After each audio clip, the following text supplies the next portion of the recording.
اور اعجاز الحسن صاحب تنہا ہو گئے ہیں۔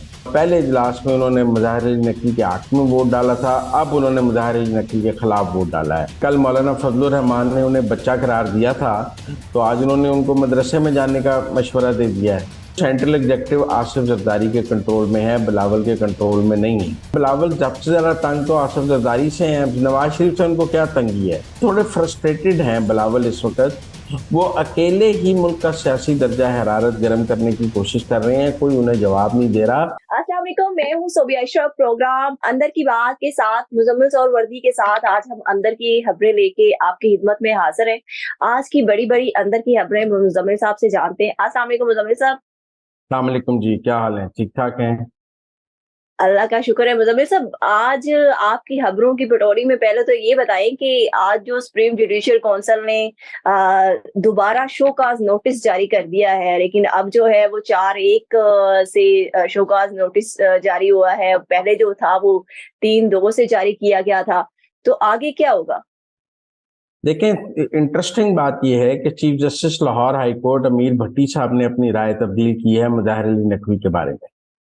پہلے شوکاز پر مظاہر علی نقوی صاحب کے بارے میں امیر بھٹی صاحب نے یہ کہا تھا کہ ان کو شوکاز نہیں ہونا چاہیے، اور وہ اعجاز الحسن صاحب کے ساتھ کھڑے نظر آئے تھے۔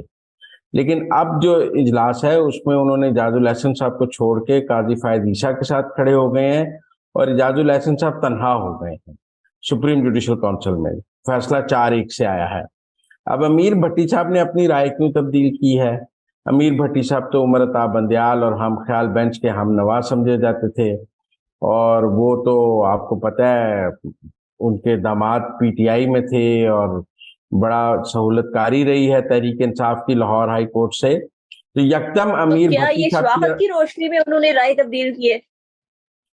مجھے نہیں لگتا شواہد کی روشنی میں، انہوں نے حالات کی روشنی میں رائے تبدیل کی ہے۔ مجھے لگتا ہے شواہد کی روشنی میں رائے تبدیل کرنی ہوتی تو پہلے اجلاس میں کر لیتے، ان کو نہیں پتا شواہد کیا ہیں۔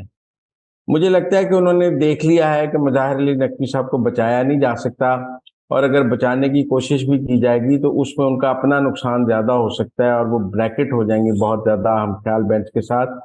تو میرے خیال میں انہوں نے خود کو بریکٹ کرنے کی بجائے خود کو نیوٹرل کرنا مناسب سمجھا ہے۔ حالانکہ اس سے پہلے وہ اعجاز الحسن صاحب کے ساتھ بالکل بریکٹ تھے، ہم خیال بینچ کے ساتھ بھی بریکٹ تھے، لیکن اب جو امیر بھٹی صاحب نے اپنی رائے بدلی ہے یہ بہت معنی خیز ہے۔ اور اس سے مظاہر علی نقوی صاحب کے جو وہ اعتراض ہے کہ جن 3 لوگوں نے میرے خلاف ووٹ دیا ہے وہ بائسڈ ہیں، لہذا ان کو کمیشن سے نکالا جائے، وہ تو سارا دھڑام سے گر گیا، کیونکہ اب 4 لوگوں نے خلاف ووٹ دے دیے، اب وہ کیا کہیں گے؟ تو اس لیے جو امیر بھٹی صاحب نے جو رائے بدلی ہے یہ مظاہر علی نقوی صاحب کے تابوت میں آخری کیل ہے۔ ان کو جو بچنے بچنے کا آگے سپریم کورٹ کو راستہ تھا بھی، وہ امیر بھٹی صاحب نے بند کیا ہے یہ ووٹ ان کے خلاف ڈال کے۔ یعنی سیاسی میدان کے درجہ حرارت کو مد نظر رکھتے ہوئے انہوں نے سمجھداری کا مظاہرہ کیا۔ یہ مجھے نہیں پتا انہوں نے سمجھداری کا مظاہرہ کیا ہے، بیوقوفی کا مظاہرہ کیا ہے، بہرحال انہوں نے اپنی رائے تبدیل کی ہے، اور پہلے اجلاس میں انہوں نے مظاہر علی نقوی کے حق میں ووٹ ڈالا تھا، اب انہوں نے مظاہر علی نقوی کے خلاف ووٹ ڈالا ہے۔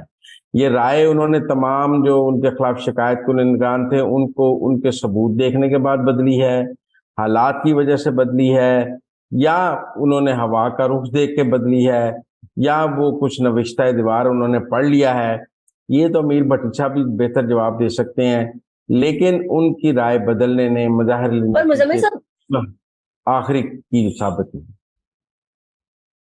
اس صورتحال میں جسٹس مظاہر علی اکبر نقوی کے پاس کیا راستہ باقی رہ جاتا ہے؟ پہلے تو انہوں نے 14 دن کے بعد ان کے جو ہے پاس وہ ان کے پاس اعتراضات کی عزت، صورت میں جواب جمع کرا دیا تھا، اب تو وہ اعتراضات نہیں لگا سکیں گے، تو کون سا قانونی پہلو وہ اختیار کریں گے؟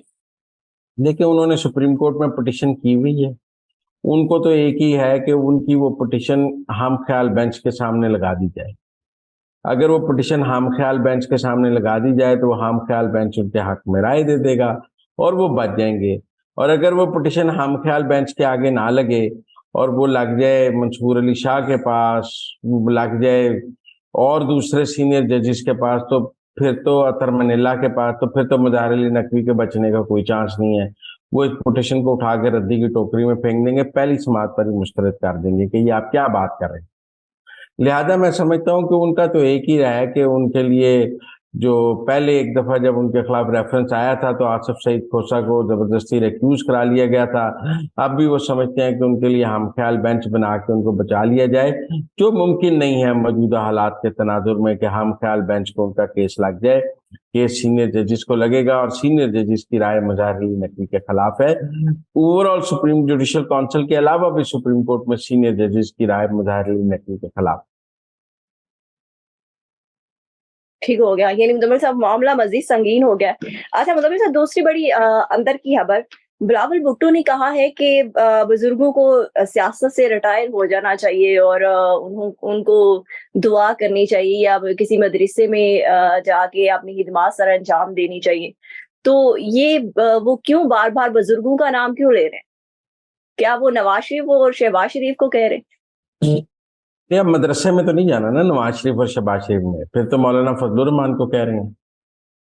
آپ سمجھے نا, کل مولانا فضل الرحمان نے انہیں بچہ قرار دیا تھا تو آج انہوں نے ان کو مدرسے میں جانے کا مشورہ دے دیا ہے کہ وہ مدرسے میں جا کے پڑھانا شروع کرتے ہیں. اور بزرگوں میں یقیناً وہ نواز شریف شہباز شریف کی بات کر رہے ہیں, لیکن دوسری طرف کا موقف ہے کہ شاید وہ آصف زرداری کو کہہ رہے ہیں. دیکھیں اس وقت ان کا تنازع نواز شریف اور شہباز شریف اور مولانا فضل الرحمان سے زیادہ آصف زرداری کے ساتھ ہے. انہوں نے 90 دن میں انتخابات کا مطالبہ کیا, سینٹرل ایگزیکٹو نے, پیپلز پارٹی کی سینٹرل ایگزیکٹو نے ان کا یہ مطالبہ مسترد کر کے اس کا مینڈیٹ آصف زرداری صاحب کو دے دیا اور ان کی بولتی بند کرا دی. ابھی تک تو سینٹرل ایگزیکٹو آصف زرداری کے کنٹرول میں ہے, بلاول کے کنٹرول میں نہیں ہے. جو پیپلز پارٹی کے انکلز ہیں, بزرگ ہیں, جو لوگ پیپلز پارٹی کی سینٹرل ایگزیکٹو میں بیٹھے ہیں, ان کا ووٹ آصف زرداری کے پاس ہے, بلاول کے پاس نہیں ہے. تو میرے خیال میں بلاول سب سے زیادہ تنگ تو آصف زرداری سے ہیں. نواز شریف سے ان کو کیا تنگی ہے؟ پھر اگر یہ بات ہے کہ اب بلاول یہ سمجھتے ہیں کہ بزرگوں کو ریٹائر ہو جانا چاہیے, تو وہ ان کے سامنے بی جے پی نریندر مودی کا ماڈل سامنے ہے. نریندر مودی نے پچھلے انتخاب میں ایک عمر کی حد رکھ دی تھی کہ اس عمر سے زیادہ کے جو لوگ ہیں ان کو ٹکٹ نہیں دیا جائے گا. اس میں ایل کے اڈوانی کو بھی ٹکٹ نہیں ملا تھا. بہت سارے سینئر جو بی جے پی کے لیڈر تھے, بزرگ تھے, ان کو ٹکٹ نہیں دیے کہ اب آپ اوور ایج ہو گئے ہیں.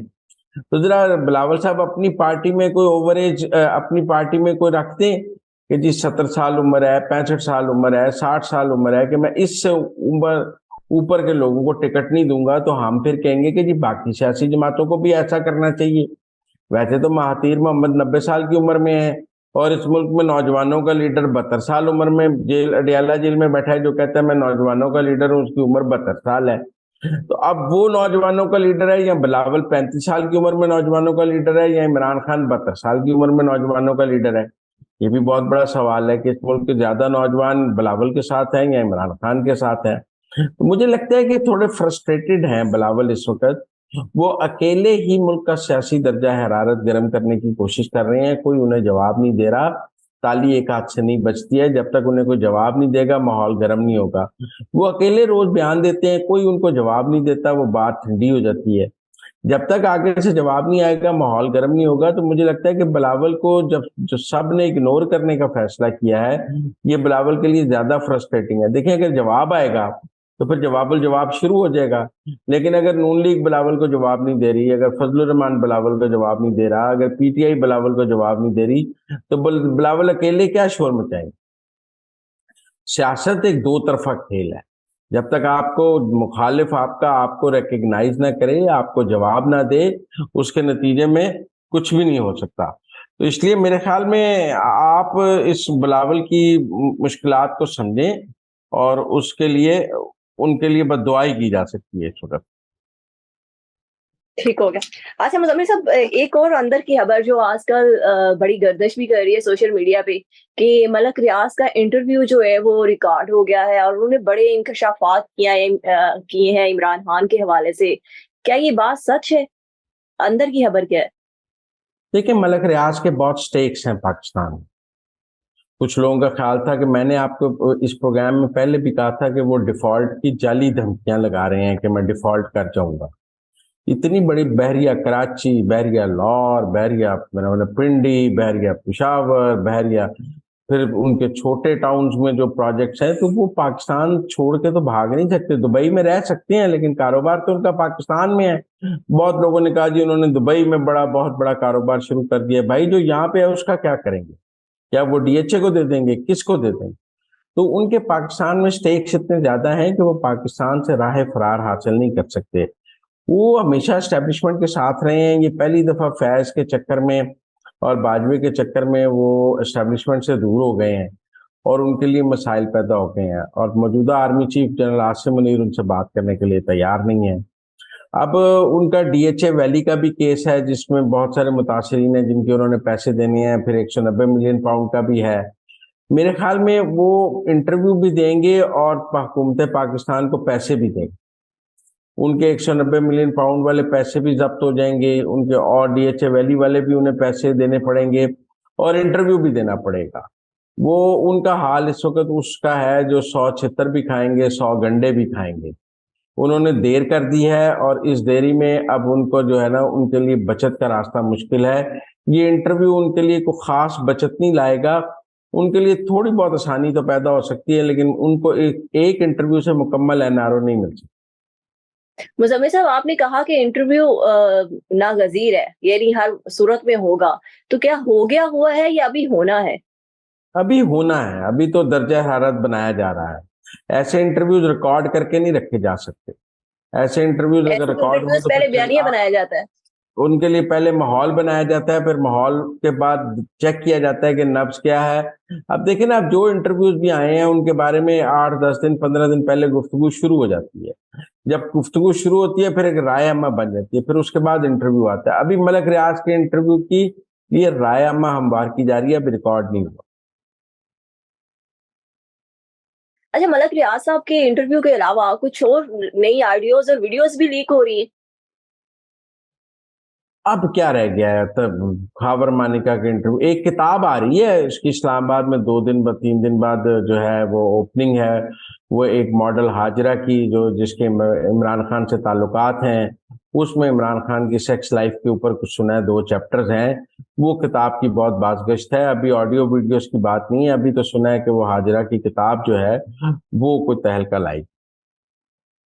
تھینک یو سو مچ مزمل صاحب کہ آپ نے ہمیں اندر کی خبروں سے باخبر کیا. اس کے ساتھ ہی ہمیں اجازت دیں. اللہ حافظ.